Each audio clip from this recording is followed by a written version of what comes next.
Narrative is everything. And I love what Alex Wagner did here to Christopher O'Leary, who is a former director of the U.S. hostage recovery.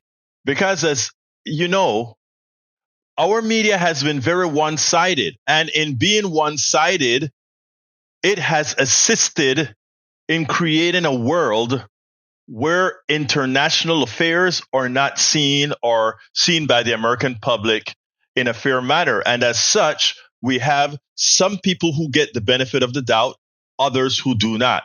We get the false impression that some groups are more violent than others. We get the idea that somehow a particular group is benevolent, fighting to solve a problem with those evil guys. And I think that has been one of the major issues in the Palestinian-Israeli debate.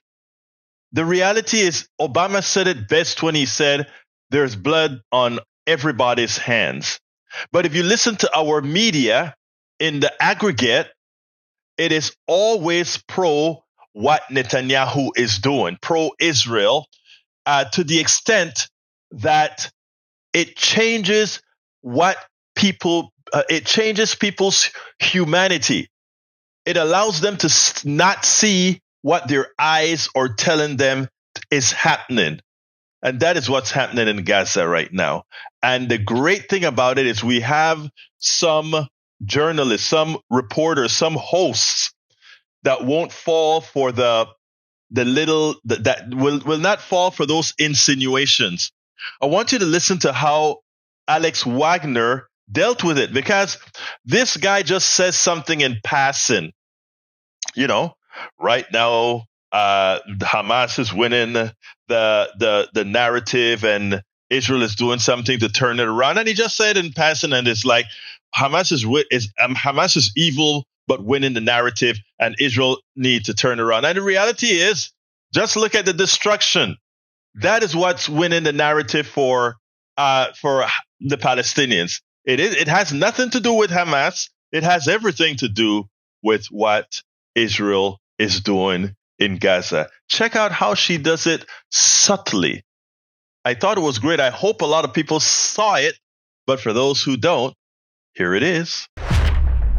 Can I ask a basic question? But, you know, given the sort of asymmetrical numbers from previous hostage releases, where one Israeli hostage has been exchanged for, I think, up to 1,500 other hostages, is it really a bad sign that it's 50 to 150? I mean, given history here, it could have been. I mean, tell me why you think this is a lot of demands relative to other negotiations. It's not.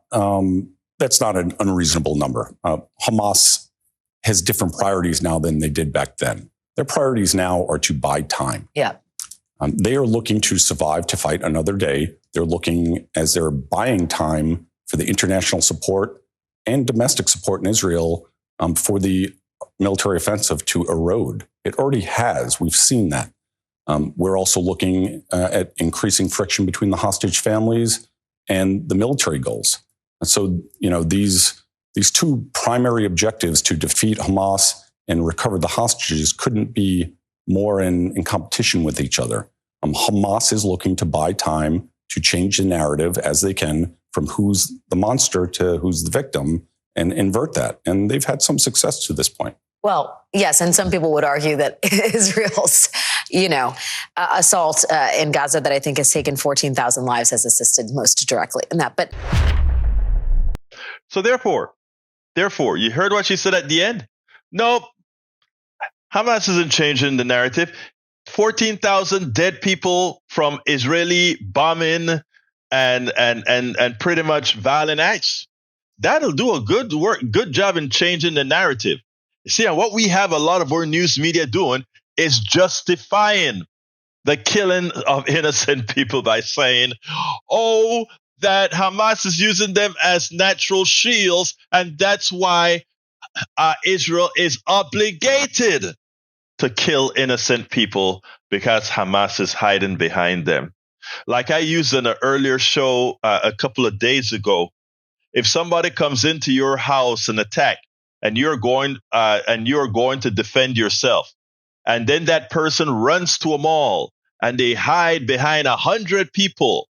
Are you going to gun down that 100 people to get that one person? I don't think not. And not only that, I think the law would have something else to say about that. Folks, open your eyes.